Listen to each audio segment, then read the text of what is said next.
Yo, welcome back. Andrew here. Let's go. On today's episode, we're going to be talking about the movie Air. I wasn't really expecting much from this film. I mean, I know it had some hard hitters, Matt Damon, Ben Affleck, Jason Bateman, and yes, actually, even Chris Tucker. Chris Tucker is actually a good actor. When I was watching, I was just thinking, oh, wow, this guy can act. So it turns out if you give him good, material to work with, he will act. I was pretty impressed with his, with his performance in this film. This film is about signing Michael Jordan to the Nike brand. Now, this is back in the early 90s when every other shoe manufacturer was doing a lot better than Nike was. Because Michael Jordan was a fantastic college basketballer with so much talent and future potential to be one of the greatest at the time, which made him a more expensive player to buy into a deal with Nike. Not to mention that he actually preferred to wear Adidas instead anyway. So that's a tough hill to climb for Nike, that is. One employee at Nike hedged his entire career on signing Michael Jordan to the then small corporation of Nike. He wanted to sign Michael Jordan to Nike before any other big shoe manufacturing company does. Now, he had to meet all of Michael Jordan's terms and conditions. However, the terms and conditions were not negotiated by Michael Jordan. It was instead done by his mother, played by the wonderful Viola Davis. Side note, Michael Jordan himself in real life insisted that Viola Davis play his mother.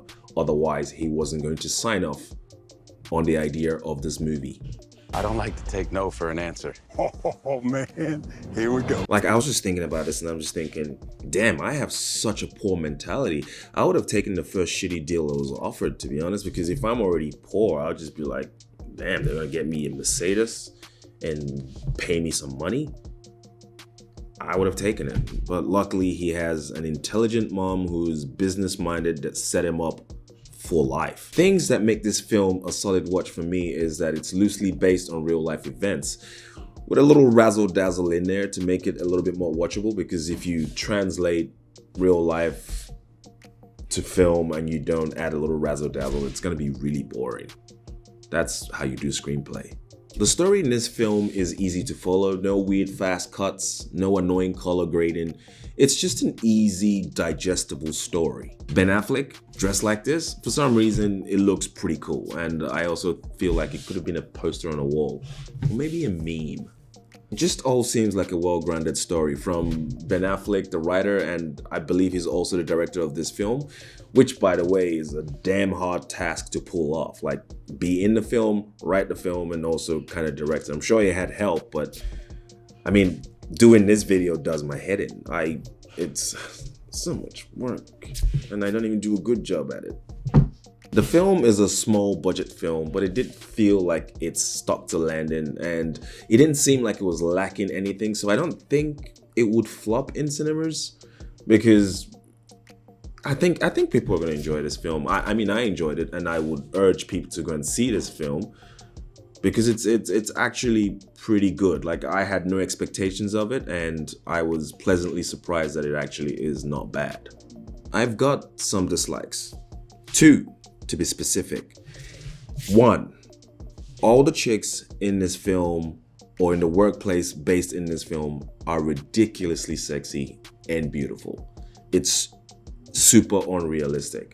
I'm not saying that beautiful people do not work in offices, but I'm just saying the ratio is just out of whack. I mean, usually attractive people are the 1%, but in this place, all the women are attractive and all the men are not attractive. I don't know whose idea was to cast it this way. I'm not complaining per se. Well, you know what? I kind of am. I'm just kind of like, this ain't it. It ain't true. It sort of takes away from, well, and anyway, it's a story, right? So it doesn't really matter. But yeah, I found that weird. And I know some of you beautiful people out there would say, that's totally realistic. Beauty is on the inside. And to you, I say, shut up. My second dislike is a character called Roger. Now, I don't know what happened to Roger because this character was not followed up on at all. at first, when the film starts, you see this character talking to Jason Bateman's character. It was almost like he needed to say something but didn't end up saying something. Now, I don't know, maybe this character actually does say something in this film, but it was cut out on the editing table. It was just a weird setup. I just don't know why they still left it into the film. Like, I was just sitting there thinking about it. It's like, when does Roger come in? Maybe he's a comic relief, and nothing happens. I just need answers. You know what? I need answers. What the hell, Ben Affleck? Anyway, that's my 2 cents. Thanks for sticking around. I rate this movie a solid 8 out of 10. 8 out of 10 because I feel like it's an unexpected hit in my book. It's an easy watch, and I think people will enjoy this on, movie nights for years to come. Like this video if you actually like this video. Otherwise, you do you, and I'll see you on the next video. Thank you.